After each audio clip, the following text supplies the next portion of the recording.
Hello बच्चों, कैसे हैं आप। आज हम इलेक्ट्रोस्टैटिक का सेकंड चैप्टर, फर्स्ट चैप्टर हमने स्टडी किया था electric charges and field. Second chapter हम पिक कर रहे हैं इलेक्ट्रिक पोटेंशियल एंड कैपेसिटेंस। अब इलेक्ट्रिक पोटेंशियल एंड कैपेसिटेंस में पहले हम पोटेंशियल स्टडी करेंगे कि पोटेंशियल होता क्या है, और पोटेंशियल से भी पहले, क्योंकि पोटेंशियल किसी भी एक पॉइंट का इवेल्युएट करना बहुत मुश्किल है, ठीक है ना। वैसे तो इवेल्युएट किया ही नहीं जा सकता। तो पोटेंशियल, इलेक्ट्रिक पोटेंशियल हम कैसे फाइंड आउट करते हैं, वो हम फाइंड आउट करते हैं इन बिटवीन टू पॉइंट्स। दो पॉइंट्स के बीच में हम पोटेंशियल डिफरेंस फाइंड आउट करते हैं, उसके बाद हम मूव करेंगे potential on a single point. तो ये है electric potential difference.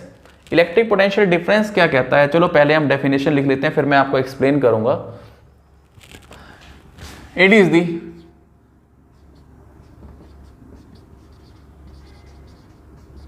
ratio of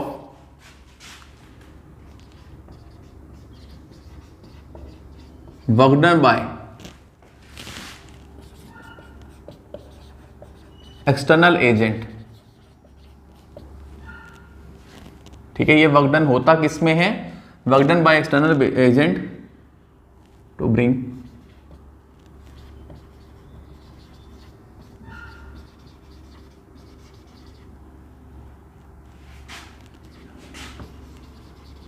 from one point to another point। ठीक है ना। It is the ratio of work done by external agent. External agent काम क्या कर रहा है, to bring charge q not from one point to another point to दी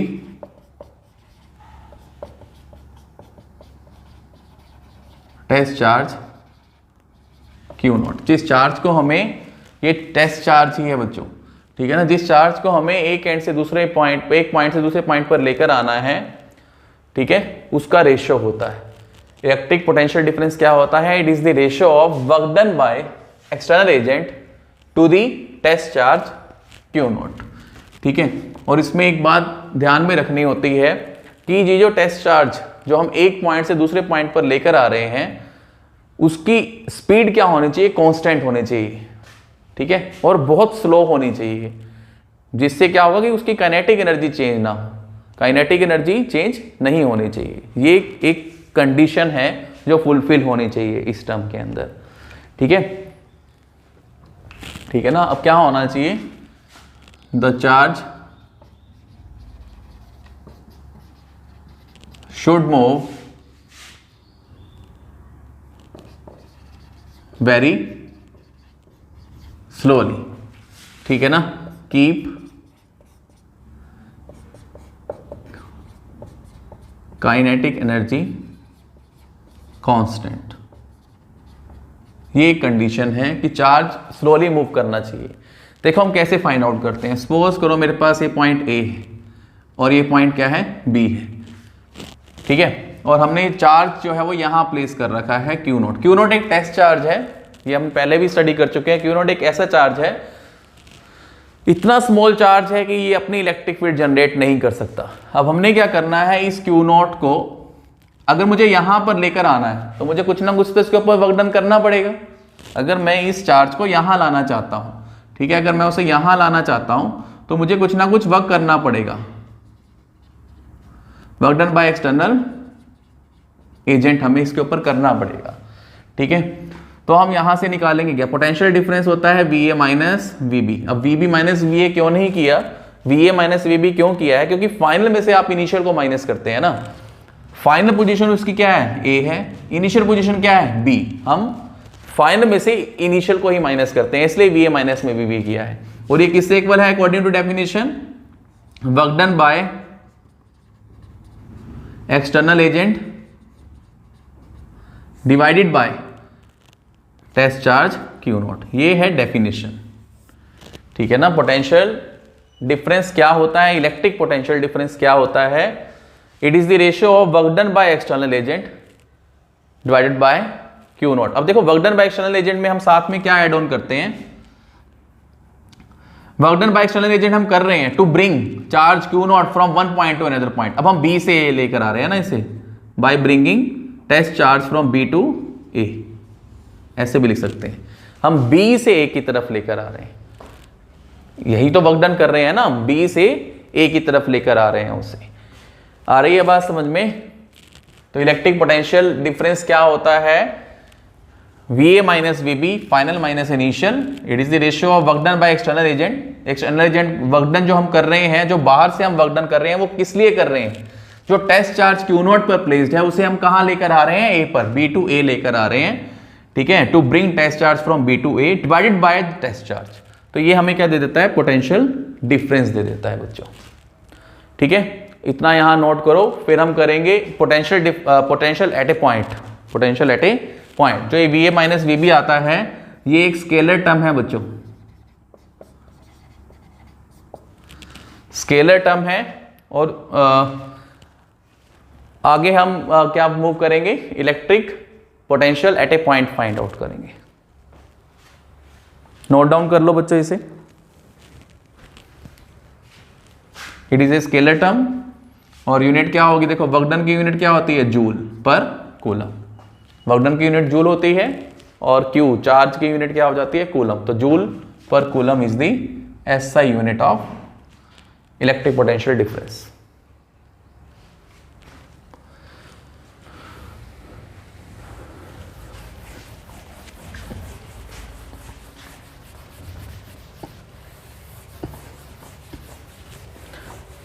अब हम इवेल्युएट करेंगे potential at A point, electric potential at A point.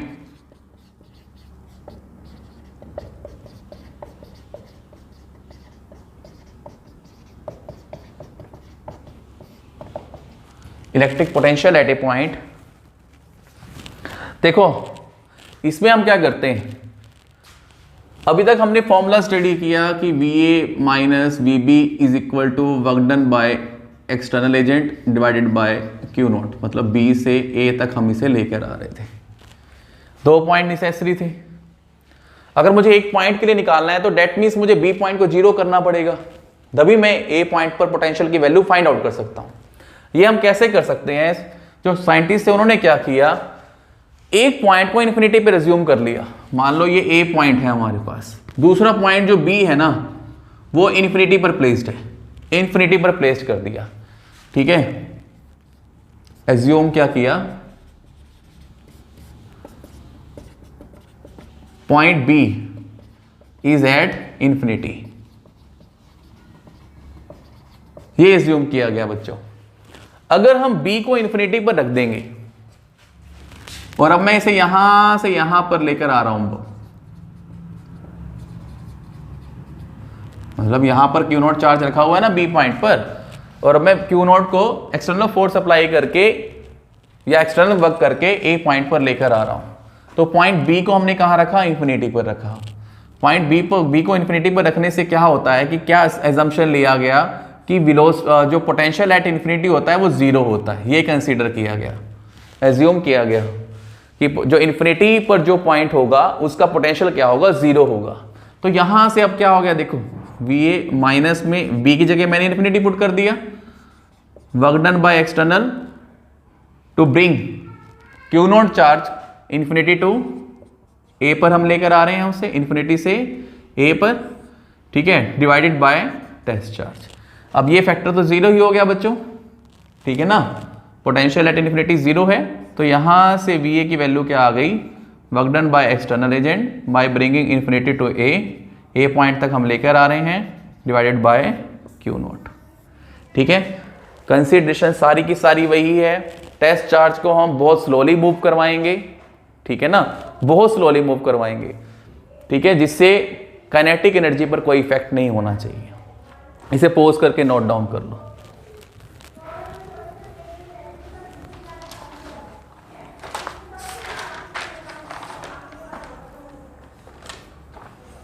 कर लिया बच्चों नोट? कर दो सिर्फ।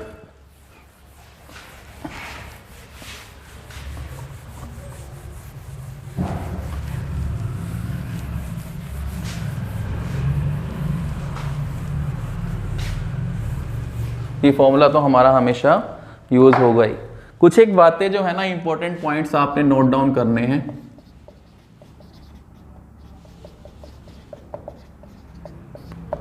वो इंपॉर्टेंट पॉइंट्स क्या हैं, जो ये work done by external agent है, ये क्या है, it is a conservative type. जैसे कंजर्वेटिव फोर्स और नॉन कंजर्वेटिव फोर्स आपने स्टडी कर रखा है, तो जो ये work done by external agent है, ये किसके अगेंस्ट होता है? It is always produces against the electrostatic force. जो इलेक्ट्रोस्टैटिक फोर्स लगता है उसके अगेंस्ट लगता है, ठीक है। Work external is always opposite to, या कह दो always act opposite to the electrostatic force. Electrostatic force के हमेशा अपोजिट लगता है, और इलेक्ट्रोस्टैटिक फोर्स जो होता है वो कंजर्वेटिव फोर्स होता है। कंजर्वेटिव फोर्स क्या होता है? जो वेरिएबल फोर्स होता है, जो फोर्स चेंज हो रहा है, ठीक है। इससे क्या पता लगता है कि जो work done, external work done है, इज आल्सो कंजर्वेटिव, क्योंकि वो उसके अपोजिट लग रहा है। इलेक्ट्रोस्टैटिक फोर्स के अपोजिट लगता है हमेशा ही, ठीक है। इलेक्ट्रोस्टैटिक फोर्स अगर कंजर्वेटिव है तो वर्क डन बाय एक्सटर्नल क्या हो जाएगा? वो भी कंजर्वेटिव इन नेचर हो जाएगा, ठीक है। और जो कंजर्वेटिव फैक्टर होता है या कंजर्वेटिव फोर्स होता है, ठीक है, वो हमेशा क्या होता है? पाथ इंडिपेंडेंट होता है। इससे क्या हो जाएगा? Work done by external agent is path independent. Path independent का मतलब क्या होता है कि जैसे मान लो ए से बी तक हमें लेकर, बी से ए लेकर आना है वर्क डन, मान लो ये वर्क डन हमने किया। अगर मैं स्ट्रेट लेकर आता, ये वर्क डन हमने किया। अगर मैं ऐसे लेके आता, ये मैंने वर्क डन किया, तो ये वर्क डन सारे सेम होंगे। मतलब ये 2 मान लो, W1 is equal to W2 is equal to W3, ठीक है।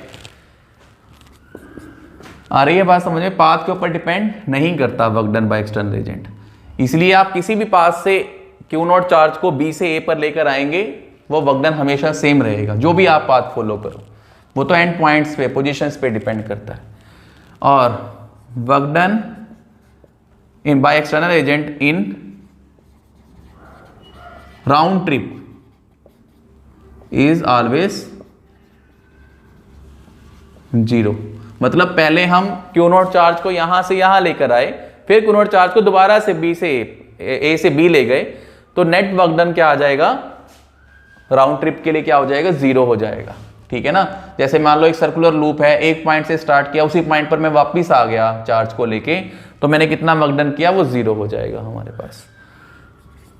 फिफ्थ है जो Q0 चार्ज है, जिसे हम कह रहे हैं test charge, is very small and it does not create its own electric field. जो Q0 चार्ज है वो इतना स्मॉल है कि वो अपना इलेक्ट्रिक फील्ड क्रिएट नहीं कर सकता, ठीक है। ये कुछ इंपॉर्टेंट पॉइंट्स हैं जो आपने याद रखने हैं कि work done by external agent is always opposite to the electrostatic force. अगर वो अपोजिट है, क्योंकि इलेक्ट्रोस्टैटिक फोर्स कंजर्वेटिव होता है, इसलिए ये वर्क डन भी क्या हो जाएगा? कंजर्वेटिव नेचर का हो जाएगा। मतलब जो चेंज कर रहा है, चेंज कैसे करेगा? ये जैसे जैसे इलेक्ट्रोस्टैटिक फोर्स की वैल्यू चेंज होगी, वैसे वैसे ही एक्सटर्नल वर्क डन भी चेंज होगा, ठीक है ना। जैसे जैसे इलेक्ट्रोस्टैटिक फोर्स का अमाउंट चेंज होगा, वैसे वैसे work done by external agent भी चेंज होगा, उसका अमाउंट भी चेंज होगा, ठीक है। इसलिए वो कंजर्वेटिव नेचर का है, और कंजर्वेटिव नेचर होने की वजह से ये पाथ इंडिपेंडेंट है। और राउंड ट्रिप के लिए अगर मैं एक पॉइंट से स्टार्ट करके अगर उसी पॉइंट पर वापस आ रहा हूं, तो नेट वर्क डन क्या हो जाएगा? 0 हो जाएगा। जो हम टेस्ट चार्ज ले रहे हैं वो बहुत स्मॉल है और ये अपना इलेक्ट्रिक फील्ड क्रिएट नहीं करता। इसे पॉज करके नोट डाउन कर लो।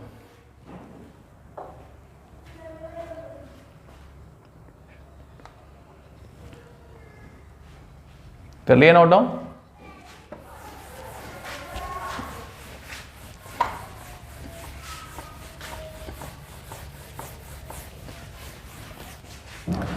अब जो डेरिवेशन कर रहे हैं final exam point of view से बहुत इंपॉर्टेंट है। आ जाते हैं सीधी derivation. Electric potential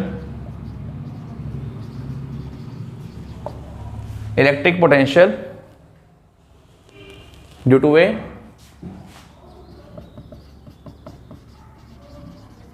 point charge. ठीक है, मान लो ये पॉइंट चार्ज हमारे पास है Q।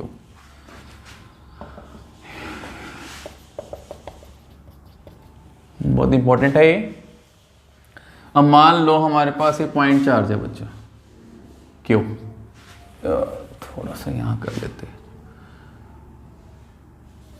Q चार्ज है। हमें क्या करना है, R डिस्टेंस पर, सपोज करो ये पॉइंट है P पॉइंट पर इलेक्ट्रिक पोटेंशियल की वैल्यू फाइंड आउट करनी है ड्यू टू दिस चार्ज। हर एक चार्ज इलेक्ट्रिक फील्ड भी क्रिएट करता है, इलेक्ट्रिक पोटेंशियल भी क्रिएट करता है, इलेक्ट्रिक फील्ड भी पास करवाता है, इलेक्ट्रिक फ्लक्स। ठीक है, P पॉइंट पर मुझे इवेल्युएट करना है इस चार्ज की वजह से कितना इलेक्ट्रिक पोटेंशियल जो है वो क्रिएट होगा P पॉइंट पर।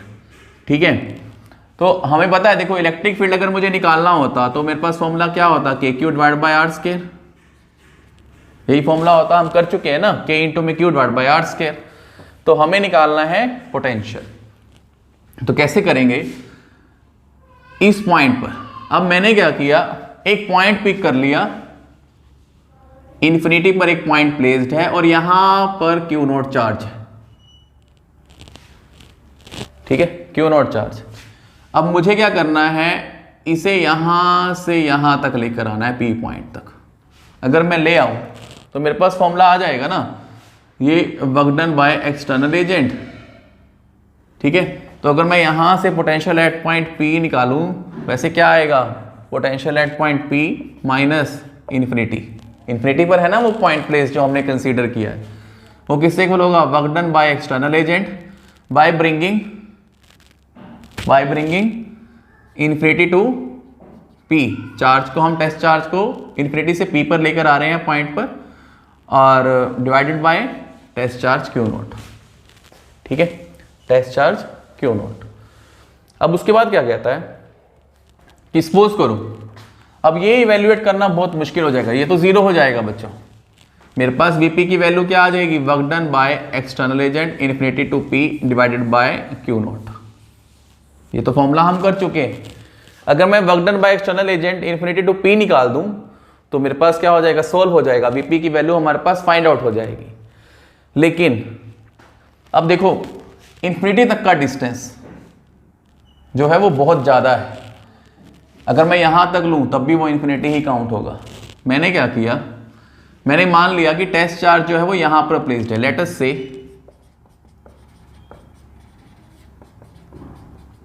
Test charge is placed at point P। ठीक है, टेस्ट चार्ज को हमने कहां प्लेस किया है, P पॉइंट पर प्लेस कर दिया। यहां एजम्पशन यहां ऐसे कर दी बच्चों कि टेस्ट चार्ज को अब हम जो यहां पर हम लेकर चल रहे हैं, let us say test charge is placed at point P and we have to shift this charge up to infinity. अब मुझे इसे इन्फिनिटी तक शिफ्ट करना है चार्ज को। तो इसका डायग्राम अगर मैं यहां बनाऊं, ये Q है, ये R डिस्टेंस था, ये P पॉइंट है और ये हमारे पास क्या इन्फिनिटी है। अब मैं यहां से यहां तक लेके जा रहा हूं इसे, यहां टेस्ट चार्ज है Q नोट। अब ध्यान से समझना है, बहुत ध्यान से। अगर मैं यहां टेस्ट चार्ज रख देता हूं, ये पॉजिटिव चार्ज है, ये पॉजिटिव चार्ज है, इलेक्ट्रोस्टैटिक फोर्स जनरेट होगा जो उसे क्या करेगा, रिपल्सिव फोर्स जनरेट करेगा, Fe आएगा ना बच्चों, ध्यान से समझो। ये पॉजिटिव चार्ज R डिस्टेंस पर है, इनके बीच में क्या होगा, इलेक्ट्रोस्टैटिक फोर्स जनरेट होगा और Fe की वैल्यू कितनी होगी,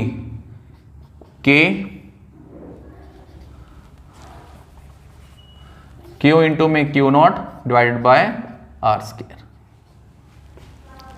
आ रही है बात समझ में। तो देखो हमें कोई एक्सटर्नल वर्क डन करने की जरूरत है उसे यहां से लेकर यहां तक ले जाने के लिए।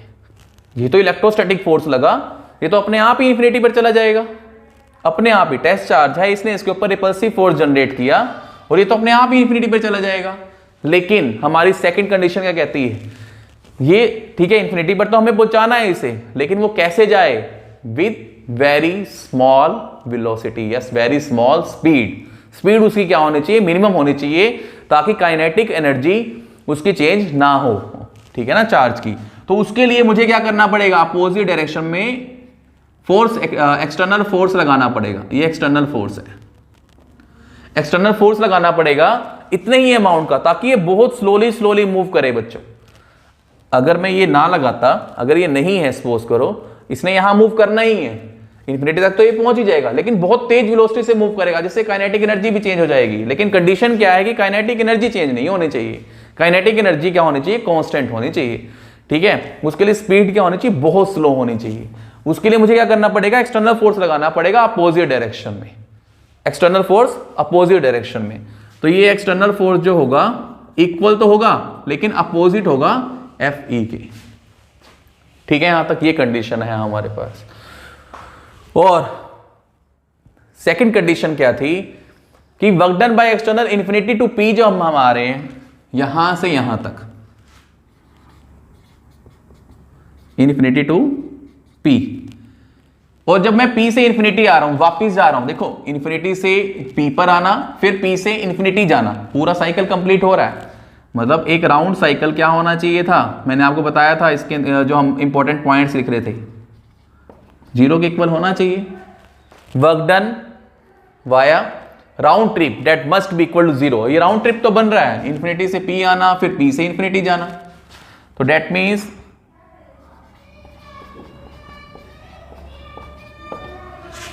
Minus of work done by external P to infinity. ध्यान से समझना है बच्चों, हर एक पॉइंट बहुत इंपॉर्टेंट है। इसका मतलब क्या हुआ कि मुझे तो ये निकालना है ना बच्चे फाइनली, तो ये किससे इक्वल हो जाएगा, minus of work done by external P to infinity. मैं P टू इन्फिनिटी वाला वर्क डन निकाल लूं और उसको माइनस कर दूं, तो मेरे पास work done external infinity to P आ जाएगा, ठीक है। अब ये फैक्टर के लिए हमें सारा का सारा काम करना है, ठीक है ना। इसे नोट डाउन करो, फिर आगे चलते हैं।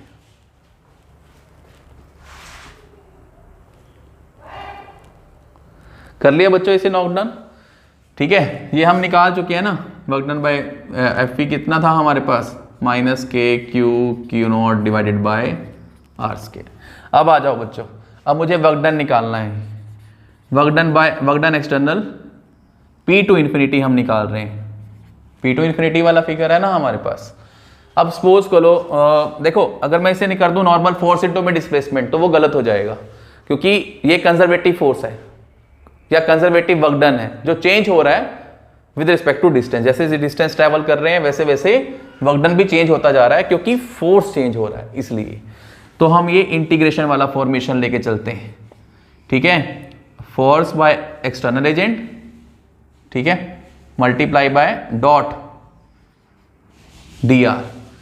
किया हुआ है ना आपने, ये work done by conservative force आपने किया होगा, ग्रेविटेशन वाले चैप्टर के अंदर है, तो ये आपको पता होना चाहिए बच्चों, ठीक है ना। Work done by conservative force किससे इक्वल होता है, एफ डॉट डी आर होता है, मतलब डॉट प्रोडक्ट आ जाता है इसके अंदर, एफ डॉट डी आर। से नोट डाउन कर लो। देखो अब वो किससे इक्वल है हमारे पास, F dot D R. Normal ही करो ना, क्योंकि इस डायरेक्शन में हम निकाल रहे हैं, work done P to infinity निकाल रहे हैं, P टू इन्फिनिटी में कौन सा फोर्स है, एफ पी, ठीक है। अब यहां पर ध्यान से देखना है आप लोगों ने, एफ डॉट डी आर हमारे पास चल रहा है, और एफ की वैल्यू कितनी है हमारे पास, k q naught divided by r square, ठीक है। ये हमने फाइंड आउट की हुई है, k q naught divide by r square d r. अब ध्यान से देखो, इनके बीच का एंगल कितना है हमारे पास, डॉट प्रोडक्ट अगर मैं हटाता हूं तो मेरे पास क्या आता है, F D R cos of theta. अब थीटा देखना है हमारे पास कितना होगा, डिस्प्लेसमेंट कहां हो रही है अलोंग दिस डायरेक्शन, जो डी आर में स्मॉल डिस्टेंस आगे की तरफ ले रहा हूं, लेकिन एक्सटर्नल फोर्स हमें कहां लगाना पड़ रहा है, अपोजिट डायरेक्शन में, तो इनके बीच का एंगल कितना आ गया, 180 डिग्री। देखो ना, डिस्प्लेसमेंट तो यहां से यहां हो रही है डी आर, लेकिन एक्सटर्नल फोर्स कहां लग रहा है, अपोजिट डायरेक्शन में, ठीक है। तो इनके बीच में एंगल कितना हो गया, 180 डिग्री। तो अगर मैं यहाँ 180 डिग्री पुट कर दूं, इंटीग्रेशन तो चल ही रही है, इंटीग्रेशन देखो कहाँ से कहाँ कर रहे हैं हम, P to infinity, P to infinity, cos 180 क्या होता है -1, तो यहाँ जो कांस्टेंट टर्म है वो पहले बाहर ही निकाल लो। पहले ये तो इसका देखो cos 180 -1 हो जाएगा, k q नॉट, और इनसाइड रह गया। देखो p का मतलब क्या हुआ, p पॉइंट कहाँ प्लेस्ड है, r पे। हम कहाँ से कहाँ मूव कर रहे हैं, r टू इन्फिनिटी, तो यहाँ आ गया 1/r² dr। से नोट डाउन कर लो बच्चों, ठीक है। cos 180 -1 k q not integration r से इन्फिनिटी, क्योंकि p पॉइंट कहाँ प्लेस्ड है, r डिस्टेंस पर, और कहाँ r से कहाँ जा रहे हैं हम, इन्फिनिटी पे जा रहे हैं। कर लिया इसे नोट डाउन, रब कर दूं मैं।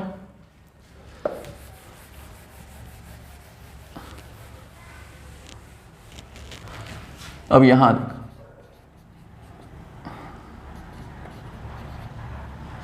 अब ये किससे इक्वल आ गया हमारे पास, minus k q not 1/r² की इंटीग्रेशन क्या होगी, -1/r हो जाएगी, यही होगी ना। देखो r की पावर -2 माइनस, इसकी इंटीग्रेशन क्या होती है, r की पावर -2 + 1 डिवाइड बाय -2 + 1, यहाँ से आ जाएगा -1/r, और हम मूव कर रहे हैं r टू इन्फिनिटी। देखो माइनस माइनस पहले प्लस ही कर दो, तो ये k q नॉट यहाँ आ जाएगा, पहले आप 1/∞ पुट करोगे, ठीक है। माइनस तो चलो पहले ये माइनस है, पहले ये -1/∞ minus minus plus 1/r, infinity क्या होता है 0, तो ये वेक्टर हमारे पास क्या आ जाएगा, -k q not divided by r factor आ जाएगी। ठीक है बच्चों, यहाँ तक इन्फिनिटी पुट किया, तो माइनस माइनस प्लस, जब लोअर लिमिट पुट करेंगे 1/r, इन्फिनिटी क्या होता है 0, तो 1/0 करेंगे तो ये फैक्टर 0 आ जाएगा, 1/r चल रहा है तो ये फैक्टर आ गया, work done by external agent p to infinity. ठीक है, यहाँ तक हमने इवेल्युएट कर लिया, और अब आ जाओ इस पे। देखो मुझे क्या निकालना था, मुझे तो निकालना था work done by external agent infinity to p, तो वो किससे इक्वल हो जाएगा, minus of work done by external p to infinity. तो यहाँ से हमारे पास ये वैल्यू आ जाएगी k q not divided by r infinity to p। ये हमारे पास फाइनल आंसर आ जाएगा जो हम चाह रहे थे, जो डिजायर था हमारे पास, क्योंकि पोटेंशियल एट p निकालना है तो उसका फॉर्मूला क्या है, work done by external infinity to p divided by test charge q naught. अगर वो हम वैल्यू पुट कर दें k q not divided by r, यहाँ पर q नॉट से q नॉट कैंसल आउट हो जाएगा, फाइनली मेरे पास आंसर आ जाएगा k q divided by r। अगर आपके पास वैक्यूम है या वो वाला एयर है नॉर्मल, तो हम k को 1/4 पाई एप्सिलॉन नॉट भी पुट कर सकते हैं, तो ये रिजल्ट हमारे पास आ जाएगा। ये फाइनल रिजल्ट है बच्चों। ठीक है, इसे पोज करके नोट डाउन करो। ठीक है ना, हमने बहुत सिंपल प्रोसेस में चले। मुझे इस पॉइंट पर p पॉइंट पर पोटेंशियल इवेल्युएट करना था, तो हम क्या करते हैं, पोटेंशियल डिफरेंस की फॉर्म में लेके चलते हैं। तो मैंने एक पॉइंट कंसीडर कर लिया इन्फिनिटी पर, जो q नॉट, जहां पर q नॉट चार्ज प्लेस्ड है, और हमें इन्फिनिटी से p पर क्या लेकर आना है, इस चार्ज को लेकर आना है, तो हमें एक्सटर्नल वर्क डन करना पड़ेगा।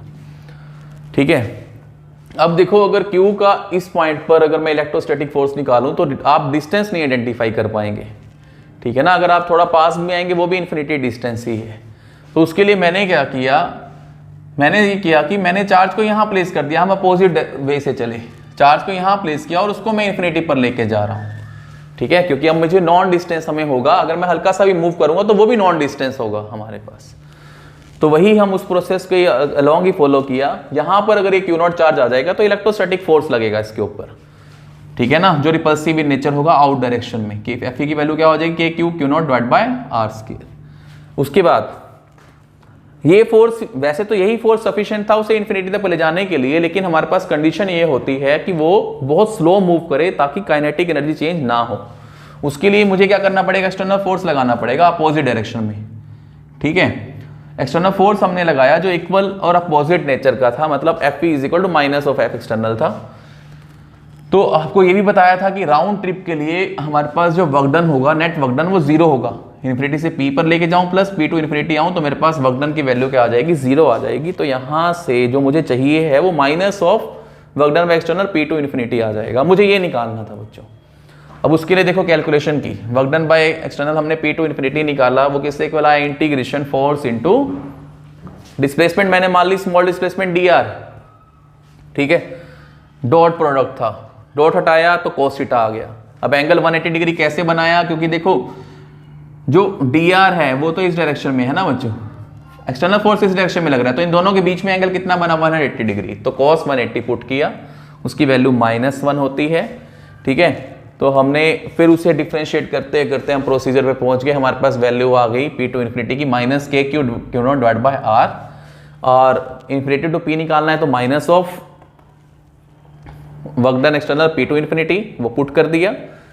पोटेंशियल एट P निकालना है तो work done external infinity to P divide by q naught test charge, जो फॉर्मूला है हमारे पास, वो पुट करके आंसर निकाल दिया। ठीक है बच्चों, आज के लिए इतना ही।